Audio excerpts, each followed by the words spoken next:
खाता जी मंग जाने तेल चढ़िया जाता है गरीब गुरुपा तंग इतने की करन ते जे खाल मंगी रही तो कणक लोका कोई बिजनी गोदाम खाली रहन दे बादाम तेरे खाली रहन दे ना पैदा फिर जो सलाह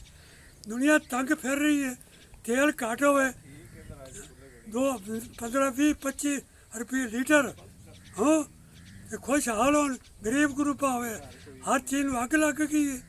ये कोई हाल है साढ़े जिमीदारा का कनक बिल्कुल कोई नहीं बीजी नहीं जानी बिजली गोदाम खाली रहन दे गंजियां खाली होंदियां इमरान खान जिथे हैगा उत्थे ही बैठा रहता कोई वोट नहीं इमरान खान नूं पैने पूने फौज ਨੂੰ ਵੀ ਗੰਦਮ ਅੱਪੜ ਜਾਏ ਦੀ ਉਹਨਾਂ ਦਾ बिल्कुल कपा दा रेट ही कोई नहीं बिल्कुल चोनी 400 रुपया चोनी लै रही है 500 मंगते 2000 सानू बचदा पिया बिल्कुल रेट है ही कोई नहीं हाँ ਇਹਦੇ ਨਾਲ ਤਾਂ ਬੇਨ ਜੀ ਨਗਰ ਰੇਟ ਚੰਗਾ ਚਾੜਿਆ ਸੀ ਜਰਦਾਰੀ 15,000 ਨੂੰ ਚੰਗਾ ਚੜਿਆ ਰਿਹਾ ਤੇ ਤੂੰ ਕੋ ਰੇਟ ਤਾਂ ਕੋਣੀ ਚਾੜਾ ਵੇ ਤੈਨੂੰ ਸਾਲ ਹੋਗਾ ਹਕੂਮਤ ਕੀ ਤੂੰ ਬਣਾਇਆ ਤੁਮ डीजल 135 रुपये पेट्रोल 120 रुपये लीटर हर गल कोई जिम्मेदार बेहालो हाल हो गया है। तंग होए फिर दिल तंग हो गए ने